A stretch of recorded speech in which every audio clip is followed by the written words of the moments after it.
We're going to go ahead and make a calzone today. So I have some dough that I went ahead and proofed and it's ready to go. And then we have our toppings here. I've got some mozzarella, some pepperoni, some pepperoncinis, some sliced mushrooms, and some diced onions. And then we also have just some basic tomato sauce. This one came out of a can, and we have a spoon to spread it with. Now, we also have a dough scraper to help get our dough out, and some bench flour to just work with it. Ours is AP, and then we have our rolling pin. So let's get started. We're going to go ahead and flour our surface and the rolling pin. And I like to rub it up and down. This helps keep it from sticking. Okay, so we're going to go ahead and take out our dough right into the center. And it helps, the most you can keep it into a ball, the more it will stay round. But it's a calzone, you can do whatever shape you want. And because I'm going to have this calzone go out so thin, I'm going to put some more flour underneath. And all you're doing is you're going back and forth and trying to make it as thin as you can. And you can use a lot less dough if you want, or you can use a lot more.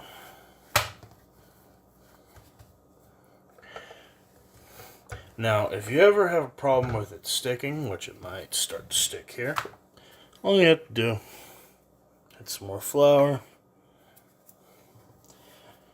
And there's no right or wrong way to do this. Alright. So, once you start to get whatever shape you want,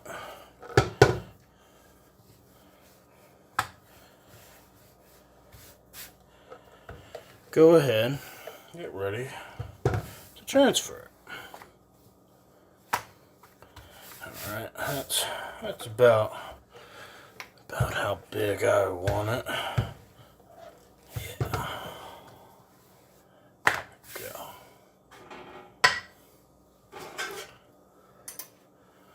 Alright, and mine's not too sticky, but you might not be able to fold it over just like that. So go ahead and transfer it to whatever you're going to bake it on, or you can do this on a pizza peel just fine. Okay. So, like I said, I'm going to put some sauce on. So, start with less. You can always add more later. And then just kind of work on one half the calzone. I want some more sauce on that.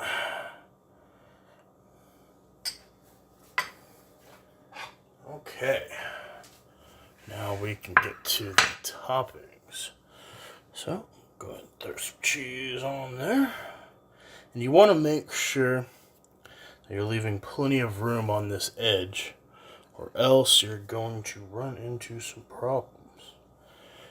And you can stuff these pretty much as you want to, but you are going to have to fit it in this dough one way or another, so be warned, don't go crazy. Alright, got the pepperoncinis nice and hot. Ooh, pepperoni got away from me. And I thought about doing a supreme pizza, but I thought, what the heck, let's do something a little different. Let's just put the pepperoncinis in there instead of the olives. Okay.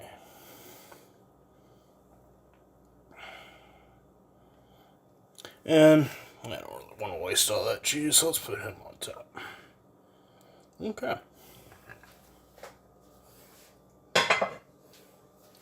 So now, here comes the fun part. Let's make sure everybody is inside the pocket. I'm going to fold him over. And usually I do it a lot thinner than this. But this is what we are doing today. Let's try and move him just a little bit. Alright. Now you want to start pressing down on the dough. And this is going to help seal it. And you don't really want too much air in here, but if there is some, it's fine. Alright. Now, take a fork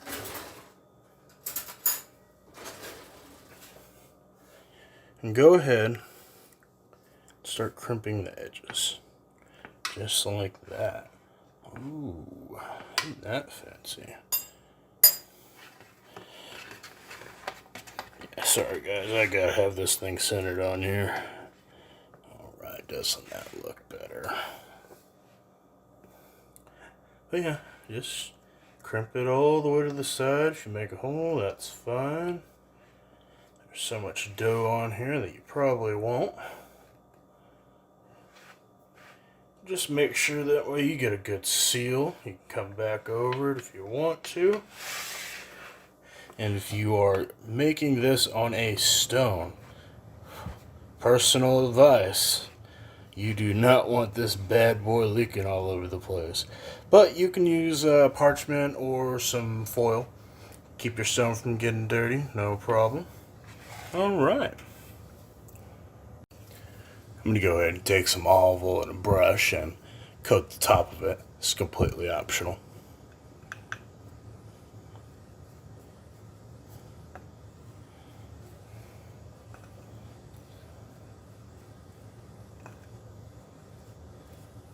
But this will help it brown up a little bit.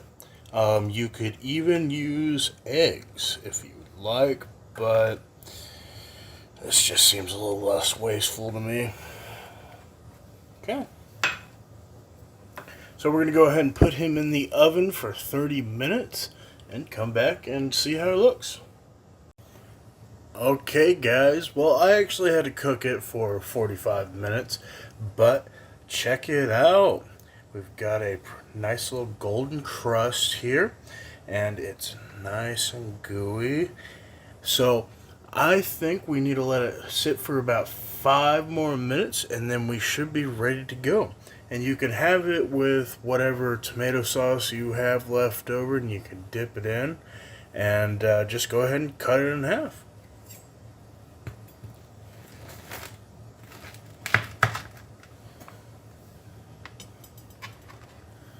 Check it out. Alright everybody, hope you enjoyed watching.